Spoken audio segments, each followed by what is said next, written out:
Hello everyone guys, myself Rajat Singh. सभी का स्वागत है अड्डा 24/7 पे।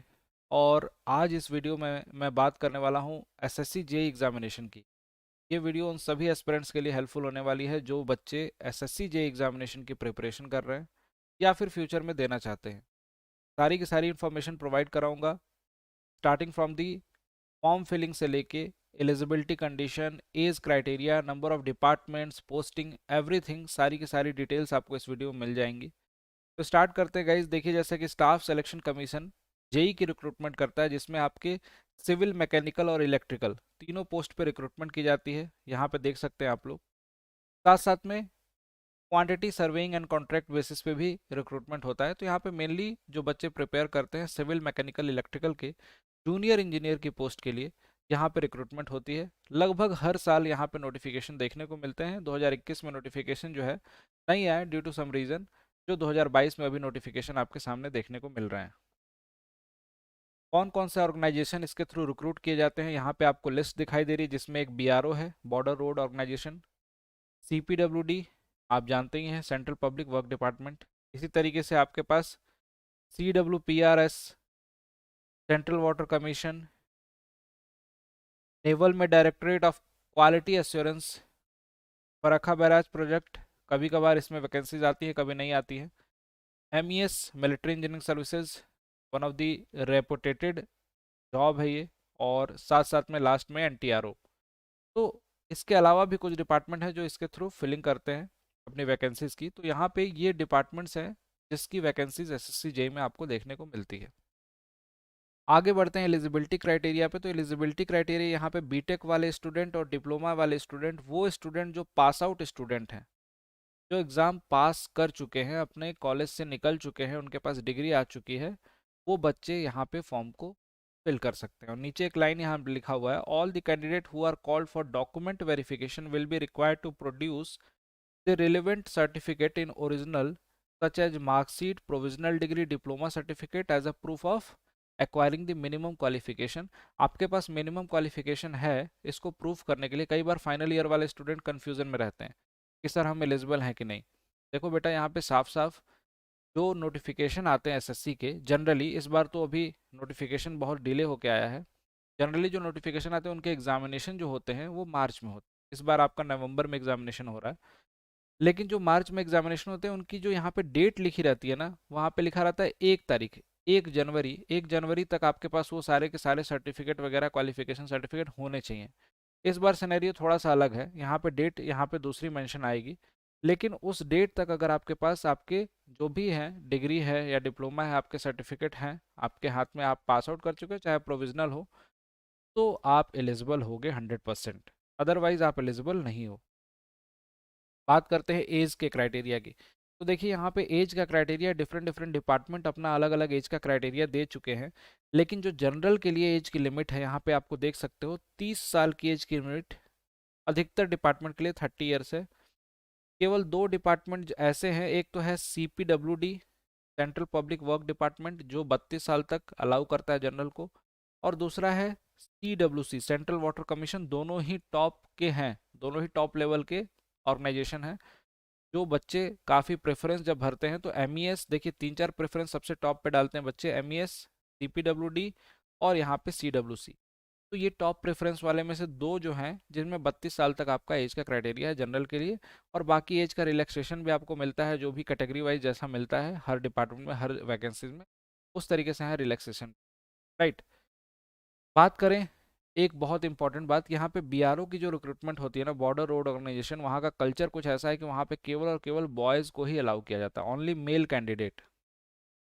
वहाँ पे गर्ल्स को अलाउ नहीं करते हैं। फीमेल कैंडिडेट BRO की सीट के लिए एलिजिबल नहीं होती। उसके बाद कैसे अप्लाई करना है, ऑफिशियल वेबसाइट पे जाके आप अप्लाई कर सकते हैं। एसएससी की वेबसाइट है ssc.nic.in पे जाके आप अप्लाई कर सकते हैं। फॉर्म फिलिंग की डेट जब भी आ जाए, उस दिन, जिस दिन से फॉर्म फिलिंग स्टार्ट होगी, उस दिन से आप अप्लाई कर पाएंगे। सेंटर ऑफ एग्जामिनेशन कहाँ कहाँ सेंटर, तो देखिए यहाँ पे बहुत सारे रीजन्स में, जोन्स में बांट दिया गया है। जैसे कि आपने रेलवे में जोन्स देखे होंगे, उस तरीके से यहाँ पे रीजन्स में बांट दिया जाता है। इस रीजन में जिस रीजन से आप फॉर्म फिल करेंगे, उसी रीजन के ऑप्शन सेलेक्ट कर पाएंगे फॉर्म फिलिंग के टाइम पे कि इन इन एग्जामिनेशन सिटीज़ में हमारा होना चाहिए प्रेफरेंस। पहले जैसे मान लो कोई दिल्ली भर दिया, दिल्ली के बाद दूसरा गाजियाबाद भर दिया, तो इस तरीके से आप कुछ कुछ ऑप्शंस चूज कर सकते हैं, है ना। जैसे यूपी में भर दिया, इलाहाबाद भर दिया, वाराणसी भर दिया, तो इस तरीके से आप कुछ कुछ ऑप्शंस को चूज कर सकते हैं उसी जोन के। इसका ये बिल्कुल मतलब नहीं है कि जिस जोन से आप फॉर्म फिल कर रहे हैं, जिस जोन में आप अभी पर्टिकुलर रीजन में, जिस रीजन में रह रहे हैं वहीं आपकी जॉब लगेगी, वो अलग बात है। ये केवल एग्जामिनेशन देने के लिए होता है, ठीक है। Centre of examination, examination centre के लिए है ये। आगे है स्कीम ऑफ एग्जामिनेशन। आपको पता है यहाँ पे पेपर दो पार्ट में होते हैं, पेपर 1 एंड पेपर 2। पेपर 1 जो आपका होगा, इसमें 200 क्वेश्चंस आपको देखने को मिलते हैं, 200 क्वेश्चंस। और इसके बारे में थोड़ा सा एलेबोरेट कर दूं, कंप्यूटर बेस्ड टेस्ट होता है सीबीटी। पेपर 1 आपका कंप्यूटर बेस्ड टेस्ट होता है, इसमें आपको जनरल इंटेलिजेंस एंड रीजनिंग, पहला ऑप्शन रीजनिंग का मिलता है, दूसरा जनरल अवेयरनेस का मिलता है। ये 50-50 क्वेश्चन, 50-50 नंबर के, यानी कि हर क्वेश्चन सिंगल मार्क्स का होगा। और इसी के साथ साथ आपका इंजीनियरिंग का सब्जेक्ट प्री एग्जामिनेशन जिसको बोलते हैं, पेपर 1, जिसमें आपका 100 नंबर का इंजीनियरिंग, जैसे सिविल ब्रांच है तो सिविल इंजीनियरिंग, इलेक्ट्रिकल ब्रांच है तो इलेक्ट्रिकल, और मैकेनिकल ब्रांच है तो मैकेनिकल इंजीनियरिंग। जो भी आपकी ब्रांच होगी उस ब्रांच से रिलेटेड आपके 100 क्वेश्चंस देखने को मिलेंगे, और 50 क्वेश्चंस आपके अवेयरनेस से, जनरल अवेयरनेस, और 50 क्वेश्चन आपके रीजनिंग से। ये पेपर 1 में 200 क्वेश्चंस होंगे, समय मिलता है आपको 2 घंटे का। और यहाँ पे आपको नेगेटिव मार्किंग भी देखने को मिलती है 1/4 की, यानी कि एक सिंगल क्वेश्चन करोगे तो सही नंबर 1, गलत हुआ तो 0.25 मार्क्स आपके काट लिए जाएंगे, राइट। उसी तरीके से सेकंड पेपर जो होता है वो रिटन एग्जामिनेशन होता है, उसमें आपका नॉन टेक का पोर्शन बिल्कुल नहीं होता, केवल और केवल आपके इंजीनियरिंग सब्जेक्ट जो है उससे क्वेश्चंस पेपर आपको देखने को मिलता है। और जैसा आप लोग सेमेस्टर में एग्जामिनेशन देते थे उस तरीके का पेपर आता है, सब्जेक्टिव 300 नंबर का पेपर होता है, 2 घंटे का समय मिलता है वहाँ पे। उस 2 घंटे में उस 300 पेपर नंबर के पेपर को पूरा कंप्लीट करना होता है, रिटन एग्जामिनेशन को। जब आप पेपर 1 क्वालिफाई करते हो तो पेपर 2 होता है, उसके बीच में लगभग 3 से 4 महीने का गैप मिलता है। उस पेपर 2 को जब आप क्वालिफाई करते हो तो फाइनल मेरिट लिस्ट बनती है, जिसमें पेपर 1 और पेपर 2 दोनों के ही मार्क्स काउंट किए जाते हैं, उसके बिहाफ पे आपका फाइनल मेरिट लिस्ट बनाई जाती है। ध्यान रखने वाली बात यह है कि अगर आप पेपर 2 में अगर एक किसी लैंग्वेज को चूज करके आप लिखना स्टार्ट करो, सपोज करो कि आपने किसी एक लैंग्वेज को चूज कर लिया और आपने हिंदी को चूज कर लिया और हिंदी में आप पेपर देना स्टार्ट कर रहे हो, तो आप ऐसा नहीं करोगे कि बार बार कभी हिंदी में लिख रहा हूँ फिर कुछ देर बाद इंग्लिश में लिखने लगा। उसमें एक पर्टिकुलर लैंग्वेज को ही आपको प्रेफर करना होगा, जो कि नोटिफिकेशन में क्लियरली लिखा होता है। अगर आपने ऐसा नहीं किया तो आपके मार्क्स जो हैं वहाँ पे जीरो कर दिए जाएंगे, उस पर मार्क्स आपको नहीं दिए जाएंगे उनको, राइट। तो इस चीज़ का बहुत खासा ध्यान रखना है, क्योंकि जो एग्जामिनर होते हैं, जो कॉपी चेक करने वाले होते हैं, वो भी हिंदी वाली कॉपियों को अलग, इंग्लिश वाली कॉपियों को अलग सेपरेट करके चेक की जाती हैं। तो इस चीज़ का आप लोग को ध्यान देना है, यहाँ पे ऐसी मिस्टेक नहीं करनी है गाइज, ठीक है। चलिए अब आगे बढ़ते हैं। सिलेबस, सिलेबस में जैसे अगर जनरल बात की जाए तो रीजनिंग में आपको वही सारे टॉपिक जो एसएससी के बाकी एग्जामिनेशन में बेसिक रीजनिंग आती है, आप प्रीवियस ईयर के क्वेश्चंस देख सकते हैं। रीजनिंग के जो 50 क्वेश्चंस आ रहे हैं बहुत स्कोरिंग होते हैं गाइज, यहाँ पे आप 50 में 48 49 स्कोर कर सकते हो बहुत आराम से। जनरल अवेयरनेस जो पोर्शन है, अगर जिनकी GK GS history geography polity science ये सारा कुछ पढ़ रहे हैं, टच में है, 10th लेवल की ही आती है। और आपको करंट अफेयर पूछा जाता है यहाँ पे। करंट अफेयर में आपको बेसिकली अगर मैं बात करूँ तो पूरे के पूरे एक साल का करंट अफेयर यहाँ पे देखने को मिलता है, और लगभग लगभग 15 से 16 क्वेश्चन देखने को मिलते हैं करंट अफेयर से। तो ये इंपॉर्टेंट पोर्शन हो जाता है, ये भी 50 नंबर का आता है जीए वाला।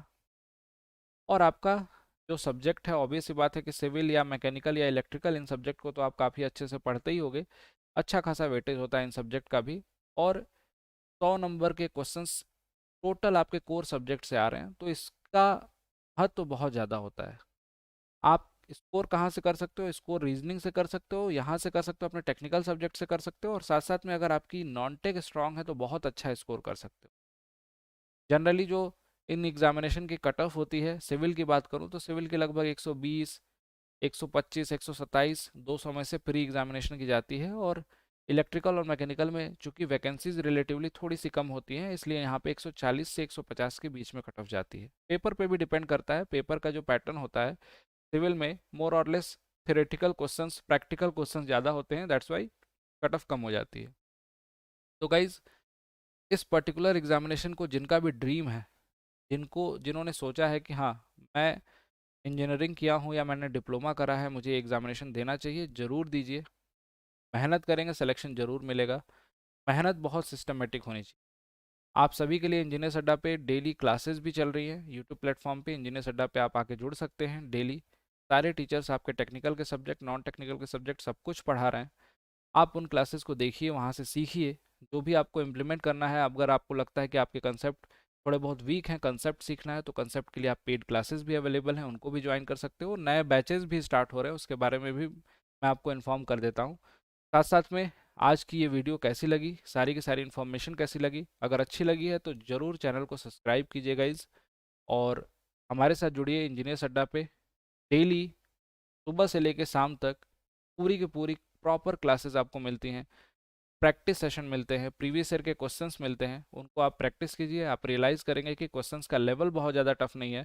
आपको एक सिस्टम से पढ़ने की आवश्यकता है, राइट। और जो भी बच्चे इंटरेस्टेड हैं, जो क्लासेस में पढ़ना चाहते हैं, पेड क्लासेस में सिस्टमेटिक वे में पढ़ना चाहते हैं, हर एक चीज़ को, हर एक कंटेंट को बारीकी से समझना चाहते हैं, तो उनके लिए एसएससी जेई के स्पेशल बैचेस इलेक्ट्रिकल के, सिविल के और मैकेनिकल के स्टार्ट हो रहे हैं 20 जुलाई से।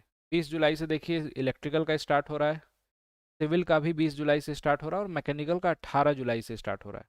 तो गाइज, जिनको भी एसएससी जेई में एनरोल करना है, एसएससी जेई सिविल, मैकेनिकल या इलेक्ट्रिकल के सिलेक्शन बैच में एनरोल करना है, वो फटाफट जाके अड्डा 24/7 के एप्लीकेशन को डाउनलोड करके वहाँ से एनरोल कर सकते हैं खुद को। और डिस्काउंटेड प्राइस में अगर ज्वाइन करना है तो आप मेरा कूपन कोड Y293 इसको यूज़ करेंगे, जिससे आपको मैक्सिमम डिस्काउंट मिल जाएगा इन सभी बैचेस पे।